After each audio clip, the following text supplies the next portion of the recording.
प्रदेश बदलेंगे देश।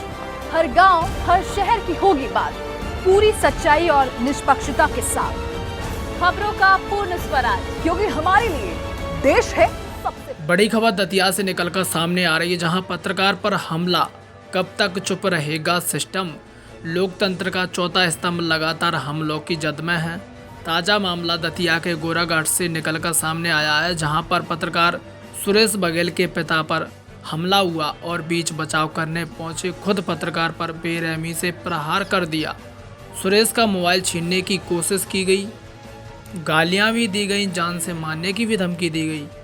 खून से लथपथ होकर भी सच्चाई दिखाने का साहस किया तो पत्रकार पर हमला बोल दिया।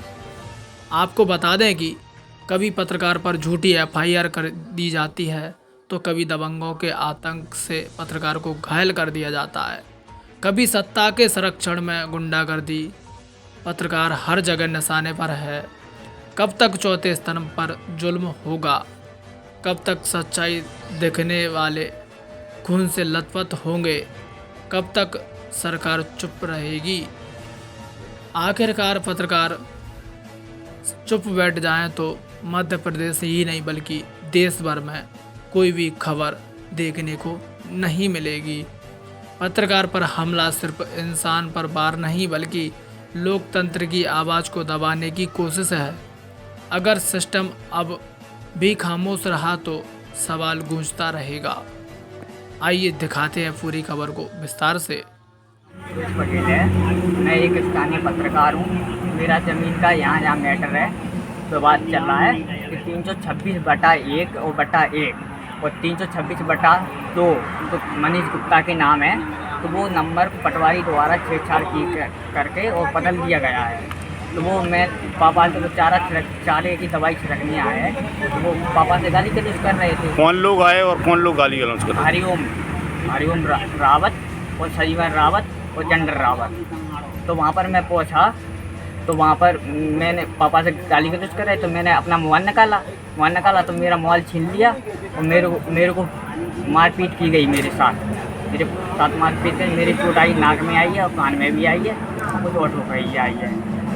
तो मैं थाने पहुँचा, थाने के हिसाब से मैंने बात की तो उन्होंने मामला दर्ज किया, एफआईआर की और अभी अपराधी पकड़े नहीं गए। किस चीज़ से मारा है आपको? थापड़ों से।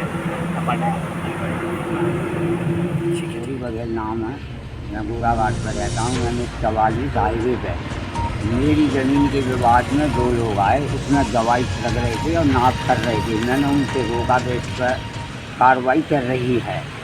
उन लोगों ने मेरे को धमकी बताया और दवाई खींचते। हम जानवरों को चारा भी देते हैं, जरूर भी खरीद में धमकी बता करके वो भाग गए। फिर आए लौट के तो डंडा लेकर आए और मेरे लड़का को धमकी बचाने, तू बहुत बड़ा पत्रकार बन चुका है, साले तेरी जान ले लेंगे, तुझे जिंदा नहीं छोड़ेंगे।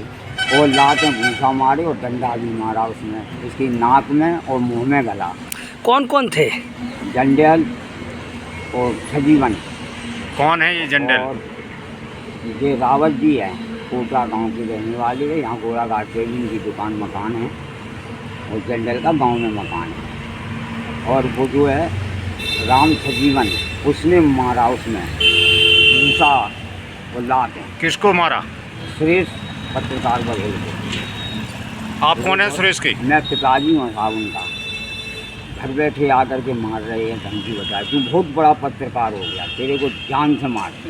क्या नाम है आपका? नाम क्या है? मेरा नाम किशोरी बघेल है। एक सुरेश बघेल हैं, गोराघाट के रहने वाले हैं। इनका डबरा के मनीष गुप्ता ही से कुछ भूमि संबंधी विवाद चल रहा है, जिसके संबंध में सुरेश बघेल ने कलेक्टर साहब को भी शिकायतें की हुई हैं और तहसीलदार को भी शिकायतें हुई हैं। तो उसी ज़मीन पर आज ये जो रावत लोग हैं वो पहुँचे और कुछ कहा सुनी हुई है इनकी शुरुआती दौर में। और उसके बाद में फिर हरिओम रावत ने उनके दुकान पर जा कर के इनके साथ मारपीट की है और सजीवन और जंडेल के द्वारा इनको गाली गलौज और जान से मारने की धमकी दी गई है, जिस पर थाने में अपराध पंजीबद्ध किया गया है। क्या आरोपियों को गिरफ्तार किया गया है? नहीं, अभी नहीं, जो विवेचना चल रही है, विवेचना के बाद जो भी कार्रवाई होगी की जाएगी।